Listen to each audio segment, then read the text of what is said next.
Hello students, previous video के अंदर हमने देखा था कि मनुष्य उत्सर्जन की दृष्टि से यूरियोटैलिक होता है। ठीक है, यूरिया का उत्सर्जन करता है। यूरिया का जो निर्माण है वो यकृत की कोशिकाओं में ऑर्निथिन चक्र के द्वारा होता है। ठीक है, जबकि यूरिन का जो निर्माण है, मूत्र का जो निर्माण है वो किडनी के अंदर होता है।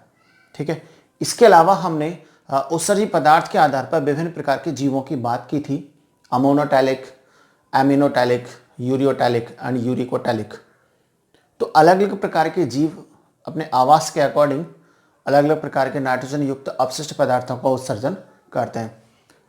आज की इस वीडियो के अंदर हम उत्सर्जन तंत्र के बारे में बात करेंगे। उत्सर्जन तंत्र का मतलब क्या होता है?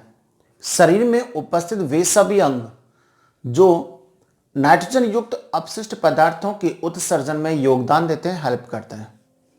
ऐसे पदार्थों, ऐसे अंगों को हम बोलते हैं उत्सर्जी अंग।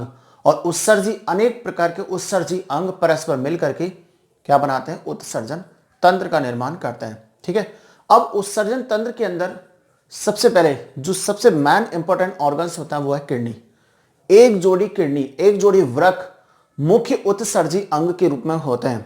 इसके अलावा मूत्रवाहिनी, मूत्राशय, मूत्रमार्ग, ठीक है, जो कि यूरिन को पास आउट करने में हेल्प करते हैं। तो ये सभी अंग मिलकर क्या बनाते हैं? उत्सर्जी तंत्र का निर्माण करते हैं। तो सबसे पहले हम देखते हैं कि उत्सर्जी तंत्र में वृक्क क्या चीज होते हैं, वृक्क की आउटर स्ट्रक्चर क्या होती है। तो आप देखिए, मनुष्य के शरीर में एक जोड़ी वृक्क जो कि सैम के बीजनुमा होते हैं, ये पाए जाते हैं, गहरे लाल रंग के होते हैं। भ्रूण या मेसोडर्म से परिवर्धित रचना होती है। ठीक है, जो कि जो रीढ़ की हड्डी होती है जिसे कशेरुक दंड कहते हैं, ये कशेरुक दंड के दोनों ओर उदर गुहा में होते हैं। ठीक है, और कहां की तरफ? वो पीछे की तरफ उदर गुहा में पृष्ठ तल की ओर ये होता है।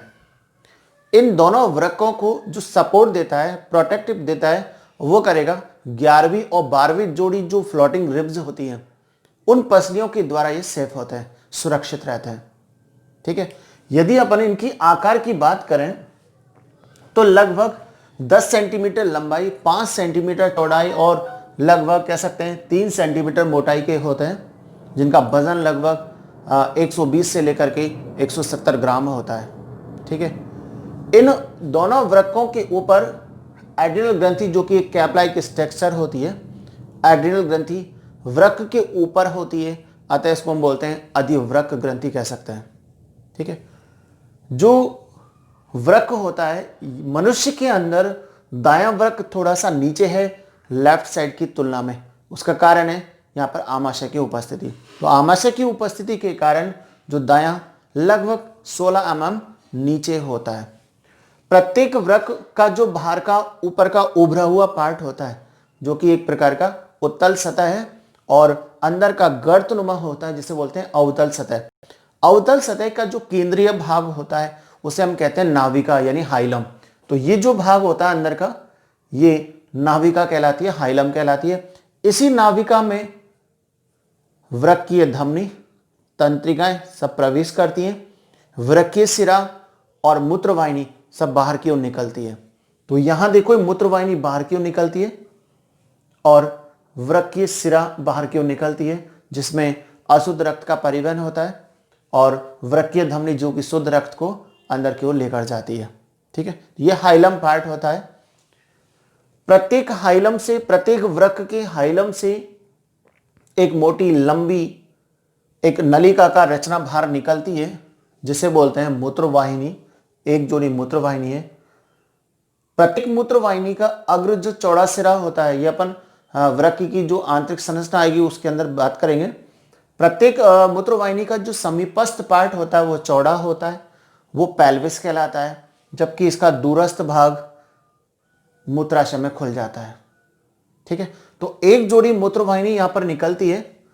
इसके अलावा हम बात करें मूत्राशय की। मूत्राशय एक थैलेनुमा भाग होता है, जहां पर अस्थायी रूप से मूत्र का संग्रह किया जाता है। क्योंकि मनुष्य एक यूरियोटैलिक प्राणी है, तो यहां पर यूरिया अमोनिया की तुलना में कम विषैली होती है, कम हानिकारक होती है। कुछ समय के लिए इसको स्टोर कर सकते हैं। ठीक है, आवश्यकता से अधिक समय के लिए नहीं कर सकते, कुछ समय के लिए उसको स्टोर किया जा सकता है। लगभग एक बार में 700 से 800 ml जो यूरिन होता है मूत्र के रूप में यहां पर इसको स्टोर कर सकते हैं। मूत्राशय का जो ऊपरी भाग होता है चौड़ा होता है और नीचे का भाग जो कि एक सकरा भाग होता है वो मूत्र मार्ग में खुलता है। दोनों ओर की ये जो मूत्राशय है, इस मूत्राशय में दोनों ओर की मूत्रवाहिनी आकर खुलती है। मूत्रवाहिनी जहां खुलती है वो जो ओपनिंग पोर होता है, रंध्र होता है, वो तिरछा होता है। तिरछे रंध्र से फायदा ये है कि मूत्र ऊपर से नीचे आएगा लेकिन वापस ऊपर नहीं जा सकता। ठीक है। मूत्राशय की जो भित्ति होती है वो त्रिस्तरीय होती है। जो बाहर की परत होती है वो पेरिटोनियम उपकला स्तर की कहलाती है। ठीक है, जो कि एक प्रोटेक्टिव लेयर होती है। मध्य का स्तर अनैच्छिक प्रकार का अरेखित पेशी का बना होता है जिसमें संकुचन शीतलन की क्रिया ज्यादा होती है। अतः जब मूत्र इसके अंदर आता है तो फैल जाता है। ठीक है, और जब आवश्यकता से अधिक इसमें मूत्र का स्टोर हो जाता है, उस समय ध्यान देना, उस समय डायफ्राम का प्रेशर पड़ता है। और प्रेशर पड़ता है किसके ऊपर? मूत्राशय के ऊपर। और मूत्राशय के ऊपर जैसे प्रेशर पड़ेगा इसकी जो अवरोधनी जो पेशी होती है वो लूज हो जाती है और मूत्र मार्ग को खोल देती है, जिससे मूत्र आगे बॉडी से बाहर पास आउट हो जाता है। ठीक है ना। हम इसके बाद क्या, अंदर की जो झिल्ली होगी वो श्लेष्मिक परत होती है। अब देखिए इसका आगे का भाग जो सकरा होगा वो मूत्र मार्ग कहलाता है। नर में मूत्र मार्ग लंबा ज्यादा होता है मादा प्राणी की तुलना में, मादा मनुष्य की तुलना में। ठीक है, लगभग मनुष्य नर के अंदर 15 से 16 सेंटीमीटर लंबा और मादा के अंदर मात्र 4 सेंटीमीटर। ठीक है, जो नर के अंदर जो मूत्र मार्ग होता है वो 3 भागों में बटा होता है।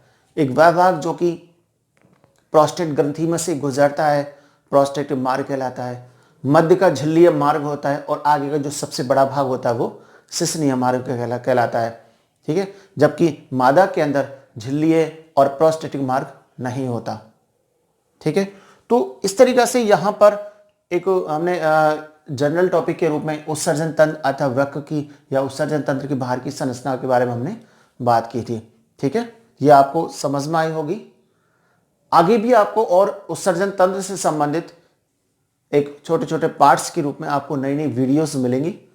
आप लगातार उनको देखते रहिएगा और आपको अच्छा लगता है, समझ में आता है तो आप इसको शेयर कर सकते हैं, लाइक भी कर सकते हैं, सब्सक्राइब कर सकते हैं।